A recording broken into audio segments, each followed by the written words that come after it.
भूतिया स्टेशन। रात के इनर बज रहे थे। सर्दियों का मौसम था और कोहरे ने पूरे शहर को अपनी चादर में लपेट रखा था। शाम, एक नवयुवक अपने ऑफिस से देर रात घर लौट रहा था। उसने कई बार अपनी ट्रेन छूटने के कारण लंबी दूरी की बसों का सहारा लिया था, लेकिन आज उसकी आखिरी ट्रेन में जगह मिल गई थी। वह स्टेशन पर ट्रेन का इंतजार कर रहा था। स्टेशन वीरान था। आसपास केवल केवल कुछ पुराने खंभे और टूटे फूटे बेंच थे। दूर दूर तक कोई नहीं दिख रहा था। स्टेशन के ऊपर लगे पुराने बल्ब एक अजीब सा वातावरण बना रहे थे, जैसे किसी डरावनी कहानी का हिस्सा हो। शाम को अब एहसास हो रहा था कि शायद इस स्टेशन पर कुछ गलत है, लेकिन वह यह सोचकर खुद को तसल्ली दे रहा था कि देर रात होने के कारण यहाँ कम लोग आते होंगे। स्टेशन के प्लेटफार्म नंबर 68 पर खड़े श्याम ने अपनी घड़ी की ओर देखा। ट्रेन आने में अभी 20 मिनट बाकी थे। उसके पास इंतजार के अलावा कोई और रास्ता नहीं था। जैसे जैसे मिनट बीतते गए, स्टेशन का सन्नाटा और गहराता गया। अचानक हवा में अजीब सी ठंडक महसूस होने लगी। ऐसा लगा मानो कोई उसके पास से होकर गुजरा हो, पर कोई दिखाई नहीं दे रहा था। श्याम ने सोचा कि शायद यह उसकी थकान का नतीजा है। कुछ ही देर बाद उसे प्लेटफार्म के दूसरे कोने पर एक आकृति दिखाई दी। एक औरत सफेद साड़ी में, बाल खुले हुए, धीरे धीरे उसकी ओर बढ़ रही थी। श्याम का दिल जोर से धड़कने लगा। उसके कदम जड़ हो गए। वह चाहकर भी हिल नहीं पा रहा था। वह महिला उसकी ओर आती रही। उसके चेहरे पर एक अजीब सी उदासी और पीड़ा साफ झलक रही थी। श्याम ने अपने मन को मजबूत किया और डरते डरते आवाज दी, आप कौन हैं? यहाँ इतनी रात को क्या कर रही है? महिला बिना कुछ कहे श्याम की ओर देखती रही। उसकी आंखें बिल्कुल खाली और बेरौनक थीं, जैसे किसी मृत शरीर की हों। श्याम की रीढ़ की हड्डी में सिहरन दौड़ गई। उसने अपने फ़ोन से स्टेशन मास्टर को फ़ोन करने की कोशिश की, लेकिन अजीब बात यह थी कि उसके फ़ोन में सिग्नल ही नहीं आ रहे थे। अचानक महिला गायब हो गई। श्याम ने चारों ओर देखा, पर वह कहीं नहीं थी। अब श्याम का दिल घबरा रहा था। वह समझ गया था कि यह कोई सामान्य घटना नहीं थी। तभी उसे स्टेशन के एक कोने से किसी के रोने की आवाज़ सुनाई दी। ये आवाज़ बेहद भरी, जैसे कोई अपने जीवन के सबसे बुरे दौर से गुजर रहा हो। श्याम ने उस दिशा में देखा। वहां एक औरत बैठी हुई थी। उसने सोचा कि शायद यह वही महिला थी जो पहले दिखी थी।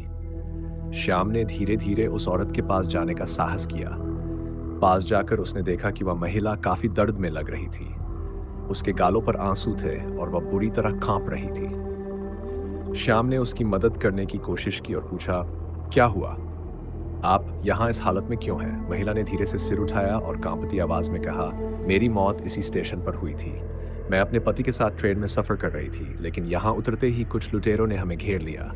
उन्होंने मेरे पति को मार डाला और मुझे इस प्लेटफार्म पर फेंक दिया। उसके बाद मैं कभी वापस नहीं जा सकी। यह सुनकर श्याम की हालत और बिगड़ गई। उसका पूरा शरीर कांप रहा था। उसके मन में कई सवाल उठे, लेकिन वह समझ नहीं पा रहा था कि अब क्या करे। तभी वह महिला एक भयानक रूप में बदल गई। उसकी आंखें लाल हो गई, बाल हवा में उड़ने लगे और उसके चेहरे पर क्रोध और वेदना स्पष्ट दिखने लगी। श्याम को लगा कि उसकी जान पर बनाई है। उसने पूरी ताकत से प्लेटफार्म छोड़कर भागने की कोशिश की, लेकिन उसके पैर जड़ हो गए थे। वह महिला उसके करीब आई और एक भयानक चीख के साथ गायब हो गई। श्याम बुरी तरह से हाँफ रहा था। उसकी सांसें फूल रही थी। अब उसकी समझ में आ गया था कि यह स्टेशन वास्तव में भूतिया है। वहां कई यात्रियों की अनसुलझी कहानियां दफन थी, जो इस स्टेशन पर बार बार दोहराई जाती थी। श्याम ने किसी तरह खुद को संभाला और स्टेशन से बाहर की ओर भागा। वह रास्ते में जितना तेजी से दौड़ सकता था दौड़ा, लेकिन जब वह स्टेशन के गेट के पास पहुंचा तो उसके सामने फिर वही महिला खड़ी थी। उसने श्याम को गहरी आवाज में कहा, तुम इस जगह से भाग नहीं सकते। जब तक तुम इस स्टेशन पर हो, तुम भी मेरी तरह फंसे रहोगे। श्याम का दिल धक धक कर रहा था। वह नहीं जानता था कि अब क्या करे। तभी अचानक उसे अपने पास किसी आदमी के आने की आहट सुनाई दी। यह स्टेशन का पुराना चौकीदार था। उसने श्याम को देखा और कहा, तुमने उसे देख लिया है ना? हर कोई जो यहाँ देर रात आता है उसे वह दिखती है। यह स्टेशन कई सालों से बंद है और इसे अभिशप्त माना जाता है। जो भी यहाँ आता है वह कभी भी वापस नहीं जा पाता। लेकिन आज मैं तुम्हें यहाँ से निकालने में मदद कर सकता हूँ, अगर तुम मेरी बात मानो।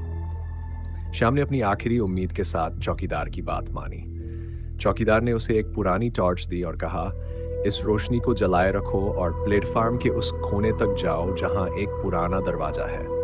वह दरवाजा ही तुम्हें इस जगह से निकाल सकता है। लेकिन ध्यान रखना, अगर तुमने एक भी गलती की तो वह महिला तुम्हें पकड़ लेगी।